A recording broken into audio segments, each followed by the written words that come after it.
The Stone Ages and early cultures. The impact of the early migrations to North America. It has been thousands of years since the first people came to the Americas.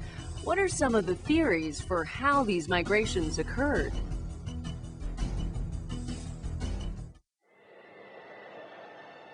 The Bering Strait, some 21,000 years ago. A land bridge connects northeastern Asia and what is now Alaska in North America. But the way is blocked by a massive glacier. Around 7,000 years later, the glacier recedes, opening a wide corridor. Herds of muskoxen, antelope, and mammoths roam across the land and through the ice corridor. Ice Age hunters follow the herds. Over the next couple of thousand years, people originally from Asia or Siberia migrate by foot throughout North America and all the way down to South America. This is a realistic theory about the way in which people first came to what are now the Americas. It's a scenario that's been developed for decades and taught for years, but it might not be completely right. First, migration over the land bridge might have taken place earlier than current theory indicates. The artifacts scientists have used to estimate the date of the first migrations are Clovis points, well-crafted spearheads first found near Clovis, New Mexico. Scientists believe that the earliest Clovis points that have been found in this location are 11,500 years old. But archaeologists have found the remains of tools in South America that might have been used earlier and are perhaps 15,000 years old.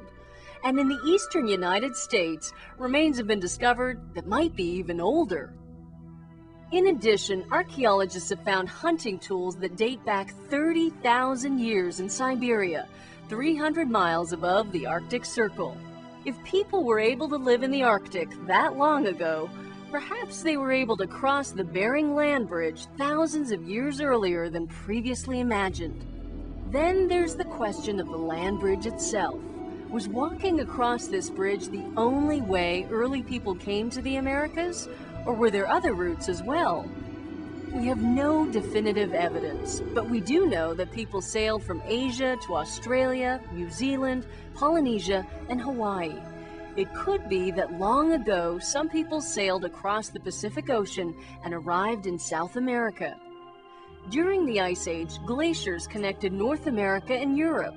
It's possible that some people crossed over into the Americas that way. And it's possible that people crossed the Bering Bridge, but not always on foot. Some geological findings indicate that the Bering Land Bridge may not have consisted of just empty plains and ice. It may have had a rocky coastline full of islands and tiny inlets. Early settlers could have traveled by small boats from island to island, hunting and fishing their way into North America. We may never know the complete story of the earliest migrations into what are now the Americas, but exploring the possibilities of when and how they happened offers fresh perspectives on the early humans who thousands of years ago were brave enough to journey into an unexplored world.